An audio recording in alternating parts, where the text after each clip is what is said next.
Bonjour tout le monde, aujourd'hui une vidéo face caméra pour vous présenter, pour ceux qui ne connaissent pas, ce que c'est que le jeu de rôle. Donc le jeu de rôle, c'est quelque chose qui date il y a un bon bout de temps, ça a commencé avec les Donjons et Dragons de Wizard of the Coast, et c'est quelque chose qui a évolué beaucoup depuis, et qui se décline maintenant dans énormément d'univers. Bon, quand je parle de jeu de rôle, je parle de jeu de rôle papier.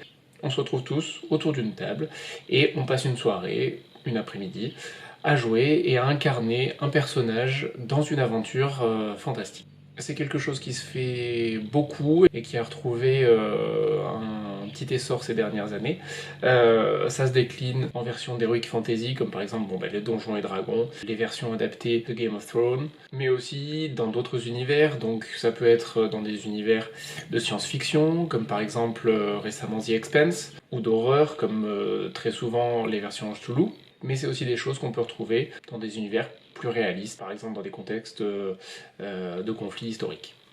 Donc de nos jours, on a plusieurs moyens maintenant qui se sont développés, notamment avec ces derniers mois de confinement, pour continuer à pratiquer le jeu de rôle. Donc bien évidemment toujours se retrouver entre amis autour de sa table, mais on peut voir apparaître ce qui s'appelle les actual play, des versions virtuelles de jeux de rôle qui peuvent passer soit par de véritables jeux vidéo créés pour le jeu de rôle, donc comme par exemple la franchise de Divinity, les Original Sin ou les Baldur's Gate, mais également des tables de jeux virtuelles, donc les virtual tabletop, comme la plus connue, c'est Roll20. Alors chacun a ses préférences. J'ai essayé moi du Roll20, je suis pas fan, mais après c'est aussi que je maîtrise pas très bien ce genre de logiciel. Donc c'est pour ça qu'on a voulu, malgré les règles sanitaires actuelles, se retrouver tous ensemble pour faire notre jeu de rôle. Cette campagne de jeu de rôle, donc première saison, va se dérouler dans l'univers d'Eidaran, qui est l'univers dans lequel évoluent les personnages de Terre d'Errance. C'est un monde qu'on pourrait qualifier de fantastique post-apocalyptique, dans le sens où les populations, les peuples se retrouvent isolés et cachés dans des villages dissimulés pour échapper à ce qu'on appelle les ravageurs. Ce sont des créatures gigantesques qui sillonnent les terres et empêchent depuis presque 200 ans tout développement de civilisation sur le grand continent qu'est Eidaran. Pour en apprendre un petit peu plus sur cet univers, il y aura d'autres vidéos sur la chaîne, et le plus simple ce sera de lire le roman quand il sortira. Pour ce jeu de rôle, j'ai voulu adapter un petit peu les règles à ma sauce, donc j'ai créé mon propre système de fonctionnement, que je vais vous expliquer sommairement, histoire d'avoir des bases pour comprendre les parties qui vont se passer. Donc dans le jeu de rôle, le joueur va incarner un personnage qui va évoluer et se développer au fur et à mesure de l'histoire. Donc ce personnage va avoir des caractéristiques spécifiques qui vont dépendre de son peuple et de la classe à laquelle il appartient. Ces deux choses vont déterminer ses caractéristiques. Donc dans un souci de simplification, la totalité des jets se fera par rapport à ces caractéristiques-là. Donc il y en a 9.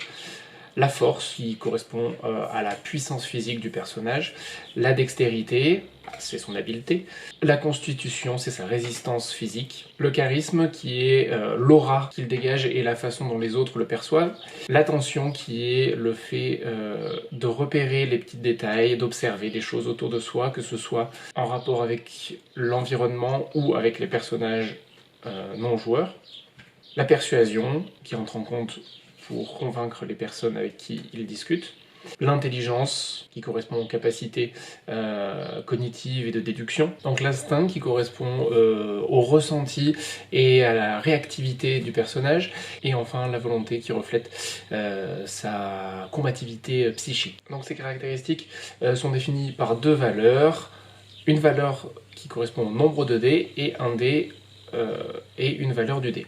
Donc par exemple, on peut avoir 2d6 de force, c'est-à-dire qu'on lancera 2d de 6 faces. Ces valeurs évolueront avec la progression des personnages, qui va être par des prises de niveau, le niveau maximum étant le niveau 20, et tous les 4 niveaux, le personnage monte d'un rang, ce qui va correspondre à l'évolution de ses capacités, plus importante que simplement un niveau.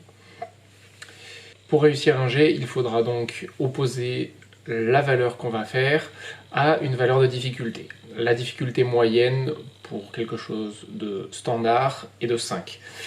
Plus on monte, 6, 8, etc., ce sera plus difficile, et sur des choses qui sont plus simples, on descendra sur 4, 3. On va parler maintenant rapidement du combat. Donc il y a des valeurs spécifiques au combat qui vont donner des bonus aux personnages. Ce sont les valeurs défensives, physiques et fluxiques, et les valeurs offensives, physiques et fluxiques, qui dépendront des valeurs, des caractéristiques des personnages. En combat, chaque personnage aura également une posture qui lui donnera des avantages sur différents types d'actions. Un tour correspondant à l'ensemble des actions que peut effectuer un personnage sur une phase d'action. Donc le tour se décompose en une action principale, une action secondaire et des actions bonus. Une fois par tour, les personnages peuvent avoir une réaction qui correspond à une action spécifique en fonction d'une situation donnée.